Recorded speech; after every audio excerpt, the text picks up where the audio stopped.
Hello youth! Welcome to our Youth Connect Party. Sige, malakas na palakpak naman para sa ating Diyos. Amen. So, nandito pa din tayo sa A Life Balance Series. So, sana na-apply natin yung ating mga tema, no? Lalo, ang dami na nating mga napag-aralan at yun din naman yung gusto ni Lord na hindi lang tayo matuto, kundi maisabuhay din natin yung ating mga napapag-aralan. Sige, bago tayo magsimula, let's have a short prayer.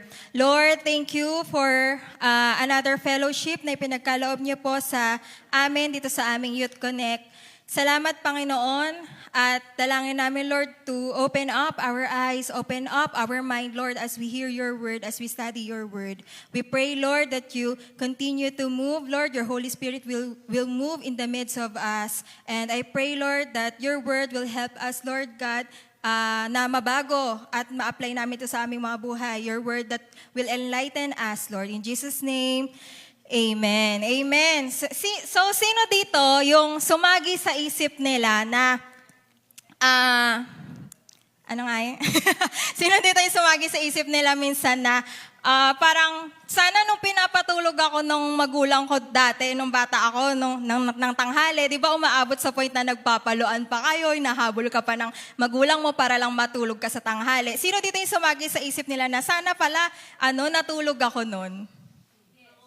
Halos lahat tayo, di ba? Yon, lahat tayo. So ngayon, ang hirap na, di ba? Ang hirap na matulog ng tanghali kasi some of us nasa school, some of us nasa work, and yung iba din, may mga kailangan gawin at tapusin sa mga bahay. Actually, kahit hindi nga tanghali, di ba? Kahit gabi, parang hirap na rin tayong matulog dahil may mga kailangan tayong tapusin. Loaded na tayo sa schoolworks, sa trabaho, minsan may mga nag-o-overtime. Nakakain na yung oras ng ating pahinga, ng ating pagtulog. So, kaya ngayon sa ating Youth Connect, hindi tayo matutulog. Sa ating Youth Connect, we will have a break. Kasi di ba naririnig niyo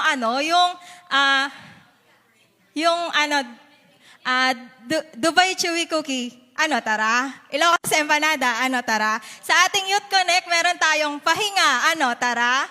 Ay, tara. Gusto ng pahinga. Pero, wait lang.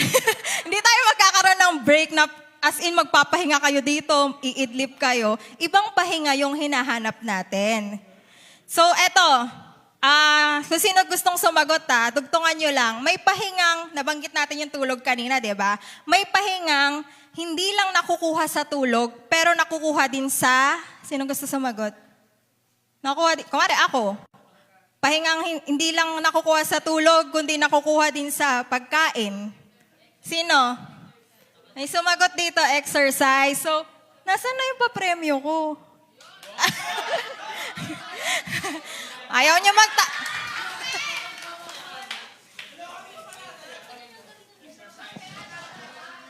Ayaw niya magtaas ng kamay. Have a KitKat, have a break. Sige, sino pa gusto? Dalawa pa. Jomer. Sino? Sino pa? Same lang. Sino pa? Si Dexter. Sa? Paglalaro ng sports. Ayan. Salamat. Ay. Mamaya ulit. Ayan, natututo kayo makipag-interact pag may premyo. Mamaya ulit.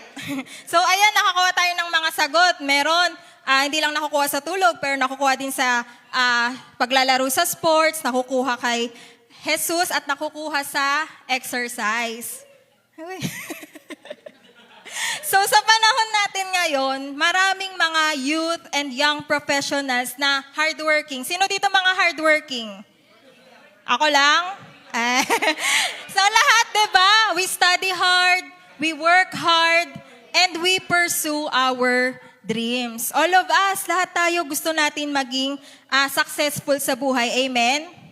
Amen. At yung mga ito, hindi naman din masama. Ang totoo nga, hangad ng Diyos sa atin ay maging matagumpay. He gave us a life with goals, maraming goals, because without clear goals, we cannot be successful. And especially, without Jesus, we will never be successful. Sige, sabihin nyo nga sa katabi nyo, without Jesus, we will never be successful. Yan. Pero alam nyo, may isang problem. Sa ibang mga tao, for some people, having time to rest is a luxury. Diba, kapag ang isang bagay ay na-classify na luxury, ibig sabihin, hindi siya necessary. For example, sa bag, diba, kung pang school lang naman, ano yung bibilin nyo ba? Bibilin nyo ba yung mga luxury brands like LV, Dior?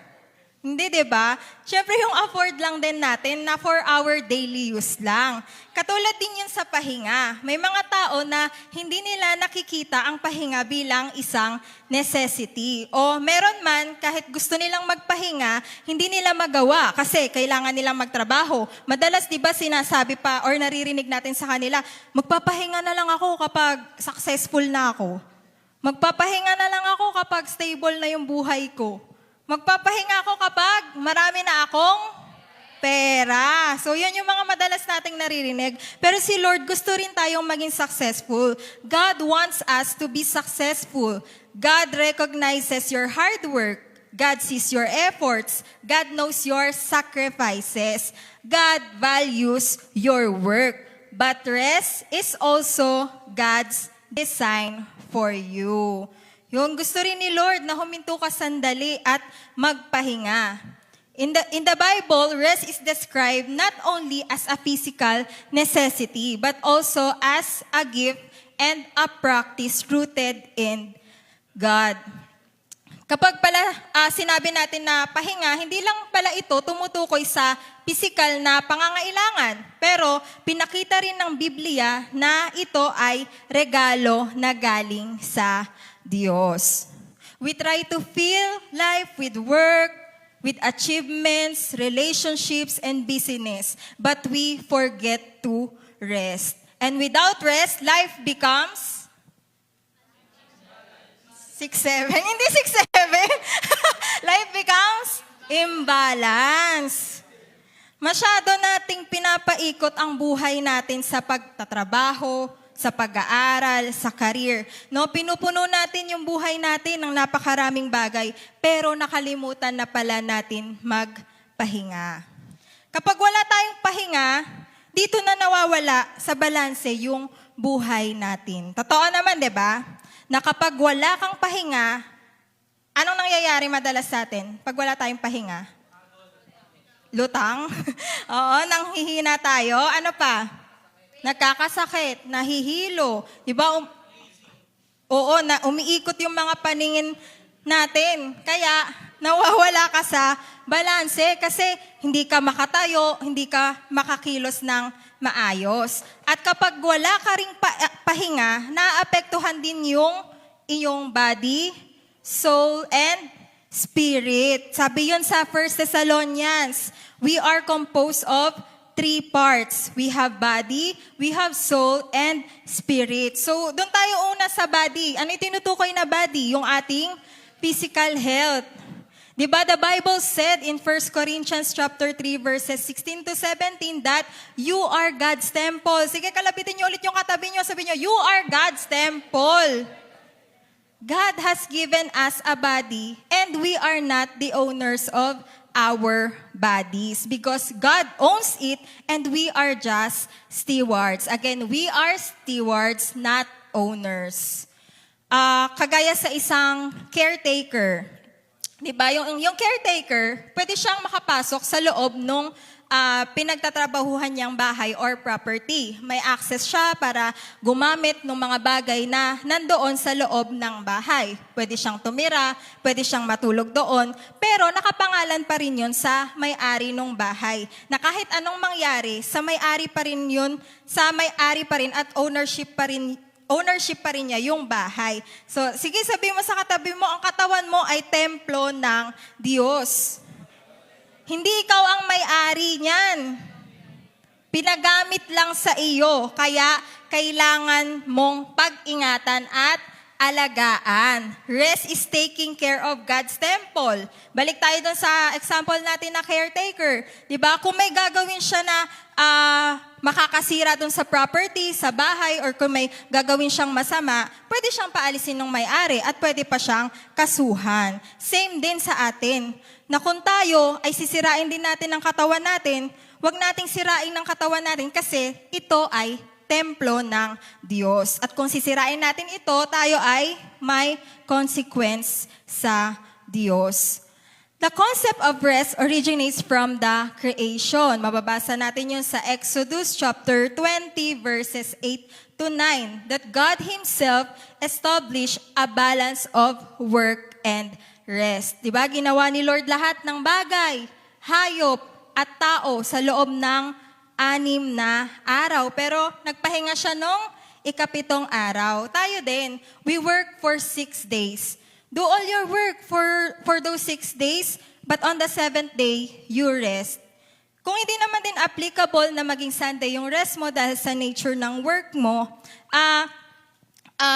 siguraduhin mo na at least doon sa isang linggo, may isa kang pahinga, na magkakaroon ka kahit isang araw. So bakit kaya? Why did God commanded us to rest? God commands us to rest because He cares for our whole being. Not just our spirit, but also our body. Importante po yung katawan natin because it is the vessel God gave us to fulfill our purpose. Kaya when we rest, we actually taking care of what God entrusted to us. No, hindi lang tayo ginawa para maging laging pagod. May limit tayo at gusto ni God na matutunan natin yon. Rest is not weakness. It is obedience. Yes, kapag marunong tayong magpahinga, ina-acknowledge natin na hindi natin kaya lahat at kailangan natin si God. Taking a break is not laziness. It is spiritual stewardship. Ibig sabihin na inaalagaan natin ng maayos yung buhay at lakas na ibinigay sa atin ng Lord. Alam ng Diyos na may limit lang ang katawan natin, kaya wag natin ito abusuhin, no? Hindi tayo machine, hindi tayo robot. Meron dito robot? Wala. Wala, 'di ba? Lahat tayo tao. Kahit sabihin mo na sa sarili mo na, hindi naman ako madaling magkasakit, malakas naman resistensya ko. Hindi pa rin. Iba pa rin yung iingatan mo, aalagaan mo yung katawan mo kasi kung hindi mo ito iingatan at aalagaan, maaaring manghina at tatamaan ka pa rin ng sakit. So, eto may survey dito. This will determine if we are taking care of our body. Taas nyo lang kamay nyo, huwag kayong mahiya. Sino dito nag-exercise? How many of you exercise every day? 3 to 4 times a week? May nakita ako nagtaas ng kamay siya. Ano pangalan niya? Aaron. Anong ginagawa mo exercise? Gym. Ay, wow, gym. Have a break, have a KitKat. Sino? Dito, may nagtaas din ng kamay. Sino? Ikaw ulit. Sino? Wela. Ha? Breathing? Breathing? Walking? Walking. Sino pa? Si Ate Grace. Ha? Anong ginagawa? Exercise. Anong ginagawang exercise? Walking, jogging? Walking. Thank you po sa mga sumagot. Yun, napakahalaga na mag-exercise tayo, pwedeng walking, jogging, or yung mga sinagot nila, nag-gym. Kasi nakakatulong ito sa ating physical health. Next naman is healthy diets. How many of you are paying attention to your diet? Kumakain ng vegetables, ng fruits, nagtitake ng mga vitamins, supplements. Tapos, ina-avoid din yung mga unhealthy foods. Sino? Yung iba. Yung iba ano? Kalahati lang. Kasi hindi kumpleto. So yun, mahalaga din yun na we have a healthy diet. How many of you get proper sleep? Natutulog pa ba? Parang sa mga kabataan, natutulog pa ba? Ano dapat? Matulog ng maaga. Pero kayo natutulog ng umaga. Ang galing. Ang galing. So sleep is very important because if you don't get proper sleep, maaaring bumagsak yung inyong immune system. Kasi our immune system will only strengthen if we get proper sleep. And if you don't get the right amount of sleep, malaking problema yun. Magiging malaking problema yun sa inyong mga katawan. And sleep is a repair time for your body. Na kapag kulang yung tulog mo, yun nga, humihina yung immune system, nawawala ka sa focus, at madaling magkasakit. Sa example, yung sa kotse, di ba may maintenance yung mga sasakyan. Imagine mo, bumili ka ng brand new car. Yun, manifesting. Bumili ka ng brand new car. Pero, araw-araw mo siya ginagamit. Pero hindi mo chine-change oil, hindi mo chine-check yung engine, walang proper maintenance. Sa tingin nyo, masisira yung sasakyan nyo? Yes, masisira. Kahit anong ganda niyan, kahit gaano kamahal yan, kung hindi proper o kung walang proper maintenance, masisira siya. Ganon din sa katawan natin, na kapag tayo ay puro trabaho, puro puyat, puro stress, darating yung time na aayaw yung katawan mo. Sasabihin ng katawan mo, sabi ng utak mo, ako to yung utak mo. Huwag nyo na antayin na magalit at magsalita yung mga organs nyo. Gugulat na lang kayo, yung utak nyo magsasalita. Pagpahingayin mo naman ako. Have a break, diba? Huwag nyo na antayin na magsalita pa, maging AI pa yung mga organs nyo, bago nyo pa alagaan. Pangalawa, is our soul. Ito naman ay ang mind and emotions. Take a rest in your screen time. Audit your digital intake. Too much using your phone will affect your thoughts and emotions. Yung pala yun. Pagkagising pa lang, sino dito yung chine-check agad yung cellphone niya? Pwede, papatayin yung alarm. Pero sino yung unang pagdilat pa lang ng mata, phone agad hawak, check agad ng notifications, ilan nag-like sa story ko, ilan nag-react, ilan nag-comment, diba? Ilan nag-like sa post ko. Yun yung madalas na inuuna natin i-check sa mga social medias, diba? Ano bang trend ngayon? Nabitawan na ba yung beat o hawak pa rin yung beat? Diba? Yun yung madalas kasi chine-check natin lahat. Example, yung overuse na phone.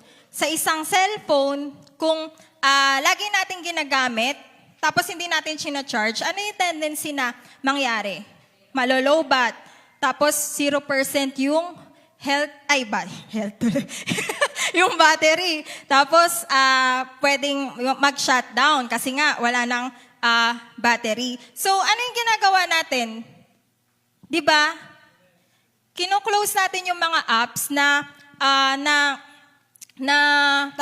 naka-open kasi nga pwedeng mag-init, pwedeng mabilis malobat yung ating phone. Same as with our minds. Na kapag overloaded na ng mga social media, yung mga overloaded na sa worries dahil nga yung mga nababasa natin sa mga balita, yung iba fake news naman, pero nagre-resulta sa atin ng ng mga worries, ng mga stress, at madalas din sa social media, 'di ba? Parang nangyayari din yung comparison, 'di ba? Sobrang napapagod na yung utak natin. Tapos meron pa kapag nag-aaral, parang break niya, 'di ba, yung cellphone. Wari nagre-review. Tapos parang wait lang, parang hindi na kaya ng utak ko. Kailangan ko na mag-cellphone. Kailangan ko na mag-ML. Meron ba dito 'yon, yung ganon? O, di ba? Parang kahit sabihin mo na nag-break ka sa phone, nagre-review ka, kumawa ka ng phone, tapos maglalaro ka ng ML, lalo ka ma-stress kasi talo ka. 'Di ba? Lalong mapapagod yung utak mo imbis na makapagpahinga. A lot of people can't imagine what it would be like to be without their phone for an hour or because they are addicted. Symptoms of addiction are when you take away something, they get irritated and they get angry. Assess yourself. Baka kayo na yun, ha? Baka kinumpis ka lang magulang niyo yung phone niyo, nagalit kayo, kasi ganun na pala kayo ka-addict sa phone. Kilala niyo ba si Steve Jobs? Isa siya sa mga founder ng Apple. Hindi Apple na prutas ha. Yung mga gadgets. Isa siya sa founder nun. Yung mga iPhone, iPad, MacBook. Alam niyo ba, at saka very ironic to kasi kilala siya bilang, yun nga, kilala yung Apple sa mga magagandang gadgets at sobrang mahal nito. Tama ba? Tama. Alam niyo ba si Steve Jobs, hindi niya hinahayaan yung mga anak niya na gumamit ng mga gadgets. Hindi niya hinahayaan na magkaroon ng ganong mga bagay yung anak niya. Bakit? Kasi he knows the power of addiction. Alam niya kung paano kadaling ma-hook yung attention sa mga gadgets. Technology is not bad. Hindi masama na gumagamit tayo ng mga cellphones, ng mga tablets, or mga gadgets, laptops. Hindi masama. But don't allow these things to manage you. But you should manage using technology well. You can use your technology to your advantage. Do not allow anything that you see in social media to compare yourself. Ito rin, parang nakakadagdag din ng stress sa atin kapag may nakita tayo sa social media na maaari nating ikumpara yung ating mga sarili. That creates insecurity and restlessness. This will make us feel unsuccessful. Lalo ngayon, di ba, sa social media, napakarami na gumagawa ng mga reels, di ba, yung highlight ng buhay nila, kung ano yung ginagawa nila, kung ano yung meron sila. So, makikita mo na parang maiisip mo, kasing edad ko lang to, mas bata pa sa akin to, pero may sarili na siyang bahay, may kotse na siya, nakakapag-travel na siya, parang ang ganda na ng buhay niya. Diba? Maaaring mag-cause ng insecurity, stress, and restlessness sa atin that will make us feel unsuccessful, na para bang napag-iiwanan ka na ng mundo. Comparison kills contentment. Comparison creates insecurity, pressure, and dissatisfaction.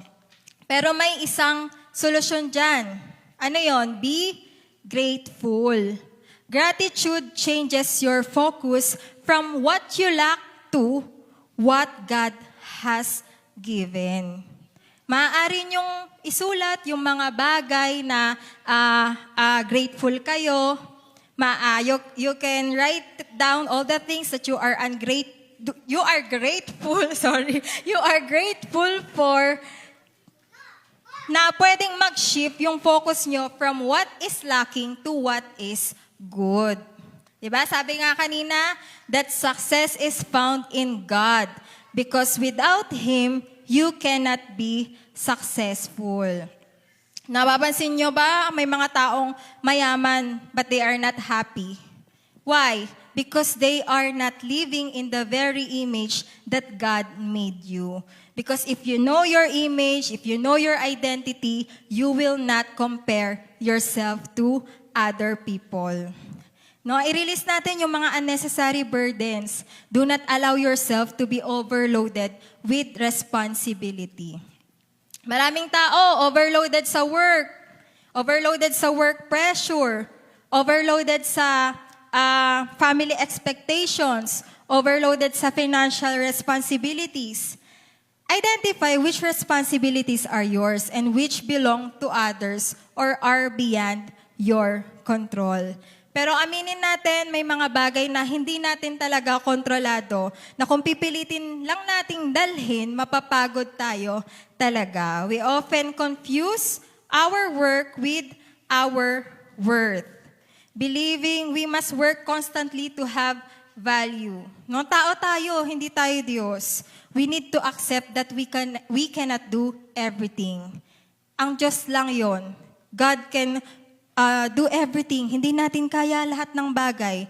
Ang kailangan lang natin gawin ay paniwalaan na ang Diyos ay may control ng lahat ng bagay. Amen?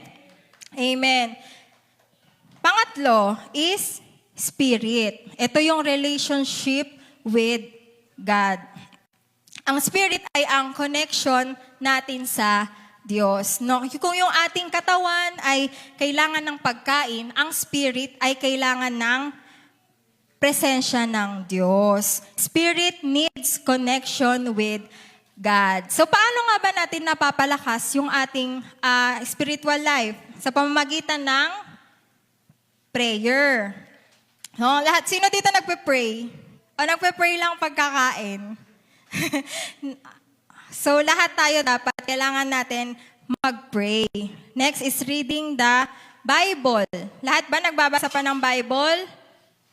O kapag may magsasend na lang sa inyo ng Bible verse, doon na lang ba natin naaalala na magbasa ng Bible? Dapat lagi tayo nagbabasa ng Bible. Devotion, personal devotion sa Lord.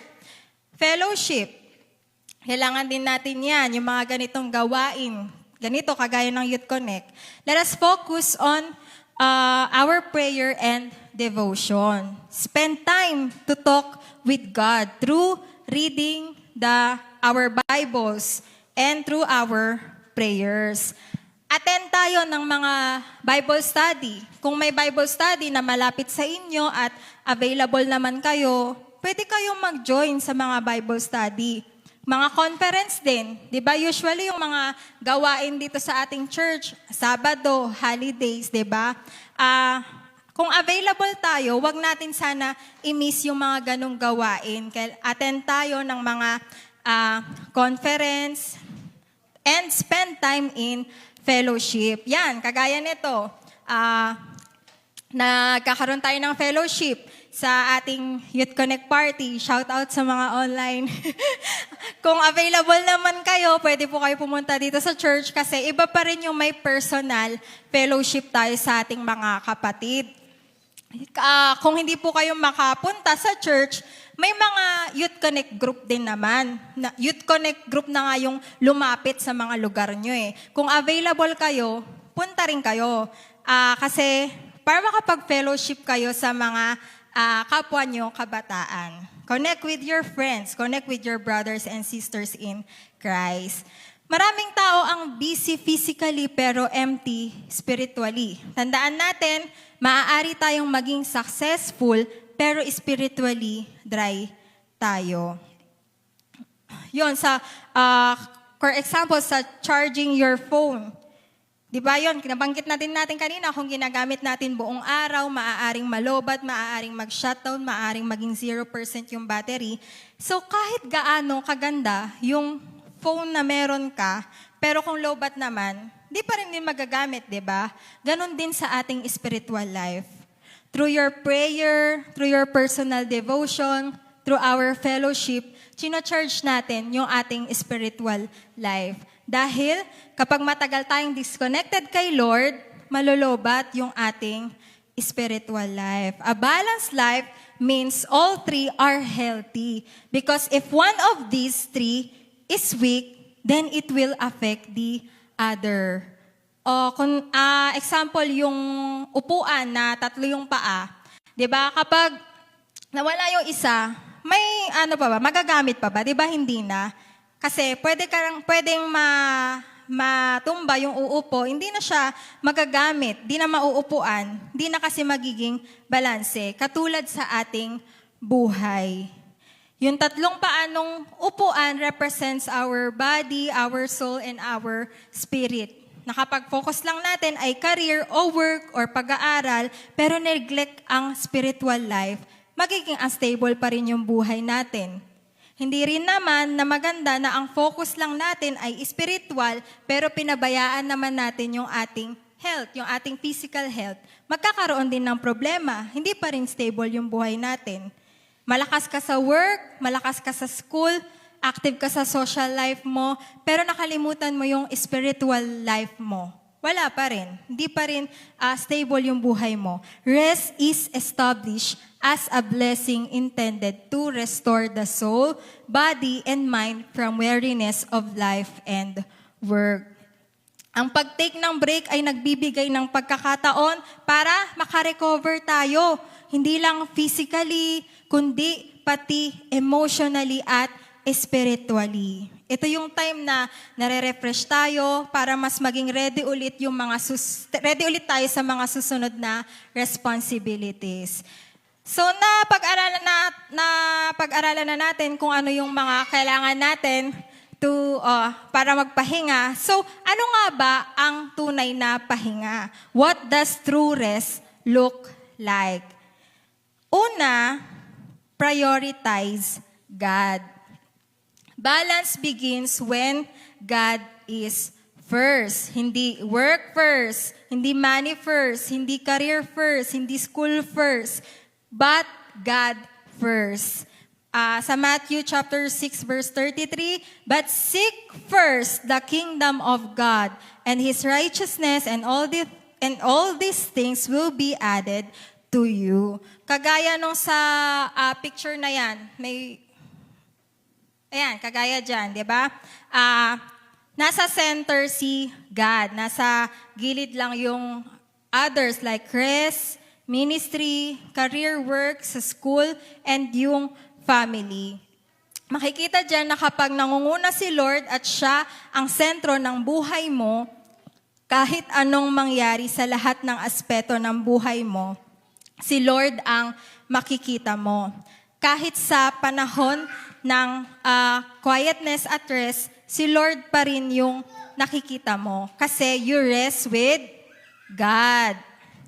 Pero kung ano man dyan sa mga nasa paligid, kung ano man dyan yung maging sentro ng buhay mo, other than Jesus, if anything other than Jesus is at the center of your life, it may be work, family, or hobbies. Kung ano man dyan sa apat na yan, your life may be out of balance.